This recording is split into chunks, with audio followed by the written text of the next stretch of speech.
Welcome to the KELOLAND High School Basketball Preview Show. I'm Travis Fossing alongside Sean Bauer. Tonight we'll hear from coaches and players from each of South Dakota's 3 classes of basketball, and we begin with AA boys. After winning its first championship in 4 decades, Yankton starts the season #1 in Class AA.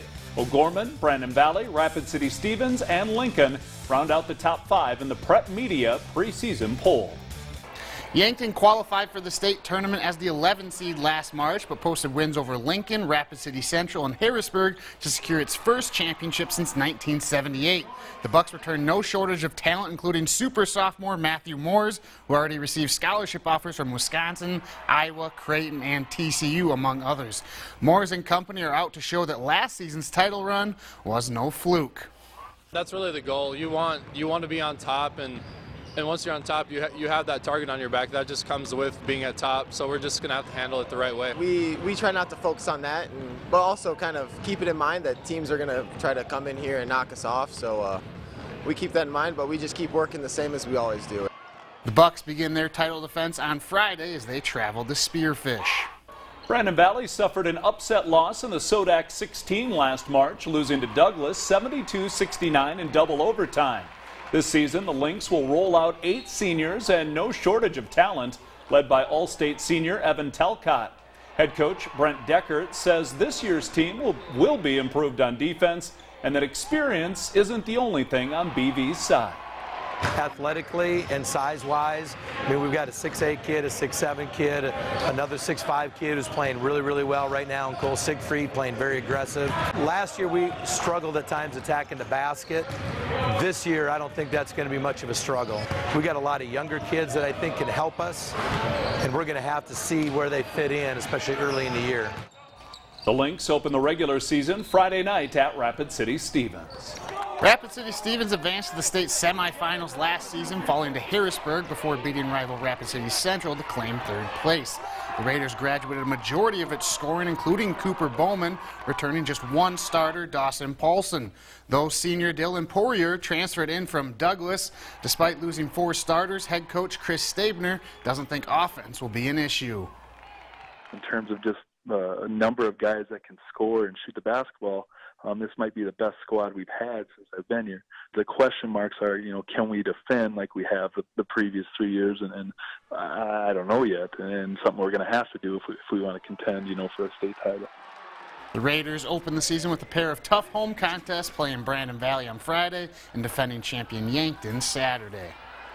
Washington advanced to the state tournament last March, but lost to Harrisburg and O'Gorman before beating rival Lincoln to claim 7th place. The Warriors graduated their entire starting lineup, but return a pair of seniors with playing experience in Carter Shields and Gabe Person. And despite starting from scratch, head coach Craig Nelson has high hopes for his new-look Warriors. Very gifted offensively. They really push the ball. We got a lot of good shooters. We just got to build our team chemistry. We got to build our defense, and we got to just get everybody to buy into things. And that's the challenge. That's the fun of building a new team from scratch each year. The Warriors open the regular season Friday night at Huron. After winning just 1 game during the 2016-17 season, Roosevelt finished 9-11 last winter, falling to Washington in the SODAC 16. The Rough Riders return just 1 starter in Adam Kusler, but have experience in Tucker West and Texas transfer Aiden Evans. Head coach Mitch Begeman is eager to see his team take another step forward. We've essentially been putting a lot of work in since last March, and these guys are going to be ready to go. A lot of football kids that are playing with us this year, and we're pretty excited about having those kids. And a couple more nicked up right now, but we're hoping to have them back by the end of the week here before we start against O'Gorman on Saturday. But we feel like we're skilled in a lot of positions this year. We got some size, we got some speed, we got some strength, and we're just excited to get ready to go. The Rough Riders open the regular season Saturday night at rival O'Gorman. We'll hear from the Class AA girls next. You're watching the KELOLAND High School Basketball Preview Show.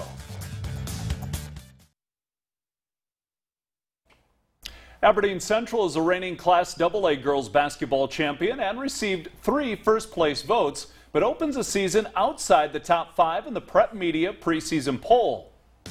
O'Gorman stands atop the preseason poll. The Knights are one of 5 teams to earn a first-place vote. Brandon Valley is second, followed by Lincoln, Harrisburg, and Rapid City Stevens.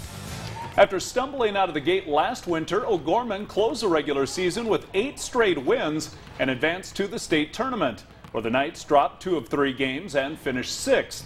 O'Gorman returns 4 starters, including standout junior Emma Ronsick, who averaged nearly 20 points and 8 rebounds per game last season. She's such a versatile player. You know, we can play her in the post, we can play her in a perimeter spot, I can play her at the point guard. Defensively, we can move her around, so she brings so much to the table for us, and really had a great offseason. I think she's taken her game to another level. Definitely think we have a run at the state championship this year. We've got a great bunch of girls back this year. Again, only lost 1 senior, so we've got a lot of good starters back, so I'm just really excited to see what this year has. The Knights open the season Friday night at Roosevelt. Brandon Valley lost a semifinal thriller last season, falling to eventual champion Aberdeen Central 44-43 before finishing 4th overall. The Lynx returned 4 starters and 8 seniors, including all-state standouts Trinity Law and Danica Kocher. Head coach Mark Statham says his talented senior-dominated squad will have to buy into the team concept, but knows the Lynx will get up and down the floor.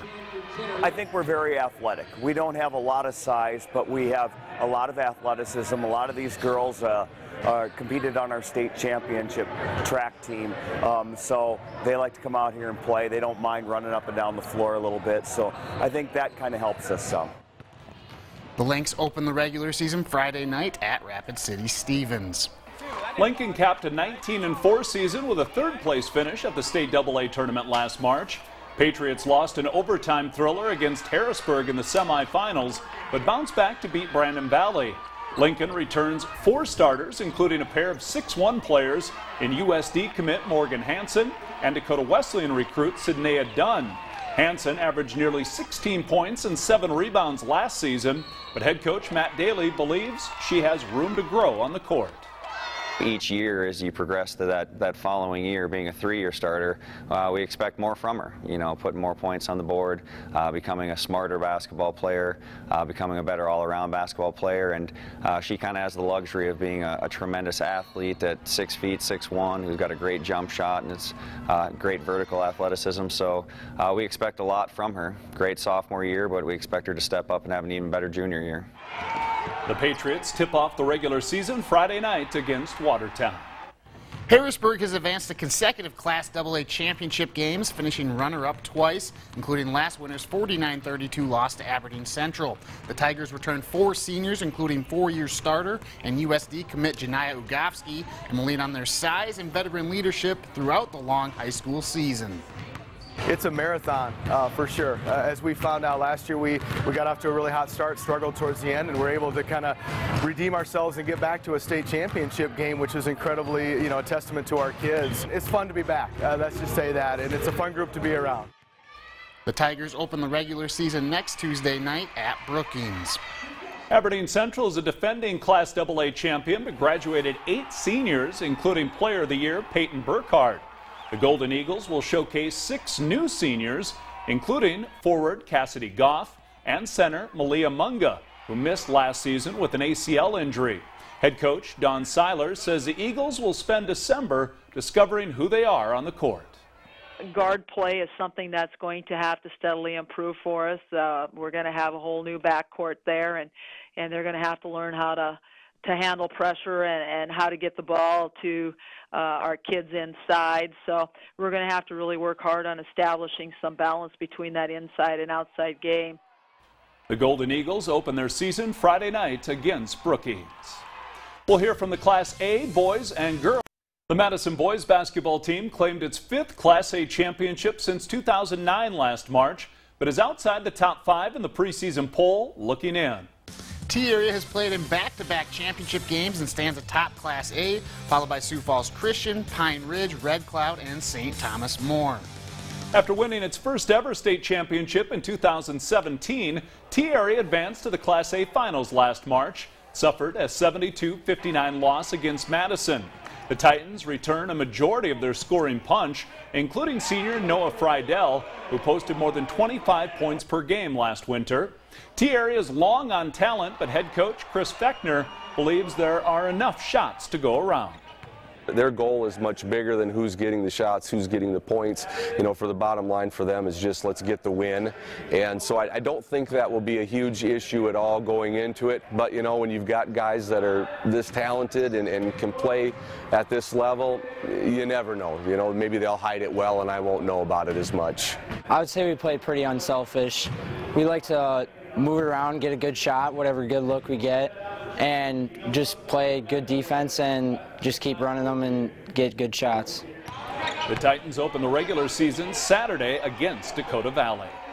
Sioux Falls Christian advanced to the state semifinals last March, losing to T-Area 76-68 before closing the season with a win over Sioux Valley. Chargers graduated 3 key seniors but returned 6 of their top 9 players, including 2 starters in Mitchell Goodberry and Gavin Skipper. Head coach Mike Scouten believes the Chargers have the tools to contend in Class A. We're really athletic, and so we're going to really try to get up and down the floor. I think we've got some good shooters. We've got some size. You know, we really got to focus on using those abilities that the kids have to be a strength for our team, and hopefully we can use their athleticism to be not only get out and run, but be a good defensive team as well. You know, our goal is always state championship, but then again, first thing is we just got to have a great regular season, and then, you know, get past regions and make the state tournament, but then get better as the year goes on, you know, and try to peak at the end when it really matters. The Chargers open the regular season Friday night against Lennox. Madison lost 4 starters from last year's state championship team, with Nick Combs the lone returner. The Bulldogs will look for Tyler Tappy, Caleb Riley, and Doyle Brown to also contribute as they begin their first season under new head coach Jeff Larson, who takes over from Mike Rickey after he was named the school's athletic director. Larson says his players have bought in and are ready to make a name for themselves. I'm a new guy coming in. You guys have been used to different things, but we're still the Bulldogs. We still play for Madison High School. We're still Madison. And that doesn't change. You know, all the boys, they see the success that Madison's had over the years, and they want to be a part of that. Madison opens the season at Elk Point Jefferson on Saturday. The St. Thomas More girls have captured 5 straight Class A titles and opened the season #1. Lennox, Winter, Sioux Falls Christian, and Miller round out the top 5. St. Thomas More captured its 5th straight Class A championship last March, beating Madison 54-41 in the finals. Cavaliers graduated 5 seniors, including Player of the Year candidate Ashlyn Duffy, but returns experience in Alex Candelin and Haley Timmer, among others. It's a new season, but the Cavs will continue to hang their hat on defense. When we start to do defensive drills, I'm impressed at their enthusiasm of wanting to get after somebody, wanting to put pressure on people, wanting to make them uncomfortable. You know, and certainly that makes my job easier if they're willing to put in that work to be a defensive front that they don't want anybody to beat them. And that part I'm excited about. The Cavaliers open the regular season Thursday, December 13th against Alliance, Nebraska. After a state runner-up finish in 2017, Lennox missed the state tournament last year, but returns 4 of its 5 starters, highlighted by first-team All-State junior forward Madison Vlostian. Second-year head coach Adam Quayle says this team's strength will be its ability to score. We can all score. All 5 of our starters, I trust them to shoot the ball offensively. So it's going to be hard to focus on just one player when all 5 of them are so offensively skilled. The second-ranked Orioles clash with 4th-ranked Sioux Falls Christian on Friday night. Sioux Falls Christian returns a wealth of talent and experience, including 4 starters from last year's team that fell 1 win shy of the Sodak 16. The list of players includes sophomores Lexi Unruh, who averaged nearly 15 points per game last season. Add seniors Kylie Van Egdom and Courtney Kellenberger into the mix. And head coach Andrea Begeman has high hopes for the Chargers. A couple of our seniors have played for 4 or 5 years now on the varsity, and so we just have a lot of experience. We have some good younger ones too, and so we'll see how we mesh those older and younger girls together and just kind of pick up where we left off last year. Chargers will be put to the test early this season as they host Lennox on Friday night. 2 down, 1 to go. We'll hear from some of the top teams in Class B next. We'll be right back. Welcome back to the KELOLAND High School Basketball Preview Show. The Sully Buttes boys basketball team won its first Class B championship since 2009 last March, winning a 58-55 thriller against Clark Willow Lake. Bridgewater Emory opens the season #1 in Class B. Clark Willow Lake, White River, Sully Buttes, and Timber Lake complete the top 5. Bridgewater Emory followed up its undefeated 2017 state championship season with a third-place finish at last year's Class B state tournament. The Huskies lost 2 starters and their top 3 reserves from a year ago, so developing the rotation will be key. Head coach Scott Schultz says 4-year players Jamin Arend and Sawyer Schultz's leadership should help bring his younger guys along quicker and develop that much-needed depth. They have been playing for 4 years now, their 4th year, and their leadership really shows with the younger guys. They help guys get in the right place out here. Real encouraging to them, and try to help them learn, help them feel, good about where they're at and what's going on, and just give them some confidence. The Huskies don't open their season until December 13th when they host Menno. Sully Buttes finished 25-1 last season, winning the Class B championship with a 3-point win over Clark Willow Lake. Chargers return a pair of starters in junior Nick Whitler and senior Cameron Ogle, and will lean on their depth and athletic ability throughout the season. We got a lot of kids that are strong, physical, been in the weight room, and we're going to be able to get out and defend. And I think our depth is really going to play to our advantage. We'll probably play 9-10 kids on a consistent basis, and we'll be able to get after people defensively and really push some tempo and try to wear teams down a little bit. The Chargers opened at Lyman next Tuesday. Irene Wakanda sits outside the preseason top 5 in Class B boys. The Eagles lost 3 starters from last year's team, but returned senior Trey King and junior Levi Larson. Head coach Mike King knows teams will be keying on Trey, so it'll be up to the supporting cast if the Eagles are to make some noise this season. Trey sees the floor as well as anybody I've ever coached. He'll get the ball to guys that are open. It's up to them. They got to knock down shots, or else we could have some struggles at times this year. Irene Wakanda hosts Wagner on December 11th to open their season. The Ethan girls are #1 in Class B, but 3 teams earned at least 6 first-place votes. Warner finished 1 point shy of the Rustlers, while Castlewood is a close third. Turns every player from last year's 4th-place finish. The Rustlers are led by senior and 4-year starter Carly Gustafson, with Maddie Jo Miller, Jessica Barcher, Molly Miller, and Cameron Logan all ready to take that next step as 2nd-year starters. Head coach Tom Young says shooting and defense will be early concerns, but he likes this group's team unity. We have really strong chemistry amongst the girls. We have really strong unity, and I think that can carry you a long way. And if we play hard, which these kids do, I've been really happy with how hard we play. They play hard, and we can play defense, and we play together, we have a chance. The Rustlers open the season with last year's Class B state runner-up Hanson on Saturday. The defending state champion Castlewood Warriors graduated 3 starters from a year ago and then lost another, sophomore Dara Decam, to a knee injury suffered in volleyball season. Sophomore Elena Beneke will be relied on to lead an inexperienced team that will look to its defense to lead the way. Defense is definitely going to be a big thing. If we can shut down a team offensively, we can work together and try to overcome some of the key people we lost last year. But hopefully that our defense can make our offense come out.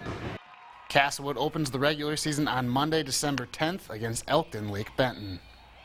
We've covered all 3 classes of boys and girls basketball, and we'll look ahead to Friday's slate of games and the return of the KELOLAND Sports Zone next. We'll be right back. The South Dakota high school basketball season tips off Friday, which also marks the return of the KELOLAND Sports Zone. The list of games includes men's basketball, with SDSU looking to extend its home win streak at Frost Arena against Southern. Tip-off begins at 7 o'clock. A college basketball doubleheader at USF, with the Cougars hosting Concordia St. Paul. Women at 5:30, men to follow right around 7:30. Girls basketball, a good matchup right off the bat. Roosevelt hosting #1 O'Gorman. Tip-off there at 7 o'clock. And a doubleheader at Sioux Falls Christian, including the boys game at 8 o'clock against Lennox. Should be a fun doubleheader there, Sean. Yeah, that girls game, right off the bat, 2 top 5 teams, should be a really exciting night of basketball out down there. The sports calendar is brought to you by Sanford Orthopedics and Sports Medicine. Reach your more. Well, Sean, are you ready for a season of basketball? It's going to be a long winter, but should be a fun one. Absolutely. Hoops season is finally here. Should be a blast. Ready to go, and hope you are too. Thanks for watching the KELOLAND High School Basketball Preview Show, and enjoy the basketball season.